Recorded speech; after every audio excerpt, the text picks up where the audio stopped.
Hello à tous, c'est MeloGP et on se retrouve enfin pour résumer les qualifications et la course sprint. Mais avant tout, il ne faut pas oublier de parler de Valentino Rossi qui est présent ce week-end et qui a gagné hier les 24 heures du Mans dans sa BMW.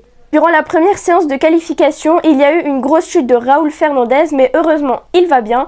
Et malheureusement, Fabio Quartararo ne passe pas en Q2 et il partira donc pour les deux courses 15e. Et c'est d'ailleurs la troisième fois consécutive qu'il reste bloqué en Q1. Les pilotes qui ont réussi à se qualifier de la Q1 à la Q2 sont Alex Marquez et Jack Miller. Durant la deuxième partie des qualifications, il y a eu la chute de Brad Binder et celle d'Enea Bastianini. Il y a également eu une petite chamaillerie, une petite bagarre entre Marc Marquez et Pecco Bagnaia. Marc Marquez qui sortait des stands pendant que Pecco Bagnaia était en plein tour. Marc Marquez l'a donc laissé passer, puis l'a directement suivi après que Pecco se soit un petit peu énervé. Et au final, c'est donc Pecco Bagnaia qui a eu le meilleur chrono suivi de Marc Marquez. Alex Marquez s'est lui qualifié 3e et Johann Zarco s'est qualifié 8e. Mais suite à la pénalité de Alex Marquez, Luca Marini qui s'était à la base qualifié 11e passe donc à la 4e position.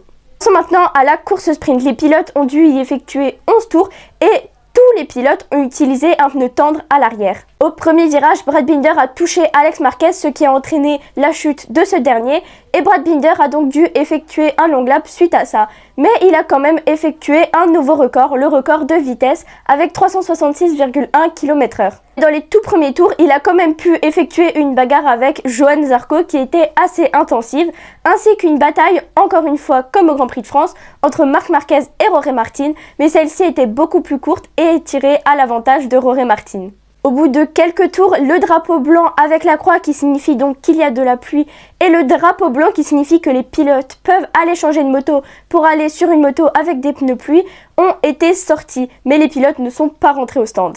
Quelques instants après ces drapeaux sortis, il y a eu la chute d'Alex Rins qui est allé au centre médical et pour l'instant nous n'avons pas plus de nouvelles. Côté français, Johann Zarco a fait une course impressionnante et est remonté jusqu'à la 4e position où il était au coude à coude pour la 3e position avec son coéquipier Jorge Martin. Il s'en est fallu de peu, mais Jorge Martin a conservé sa 3e place.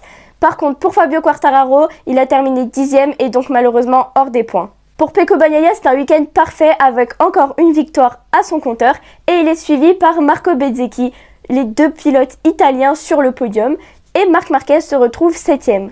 Voilà pour le résumé de la course sprint et des qualifications et à bientôt pour de nouvelles infos GP.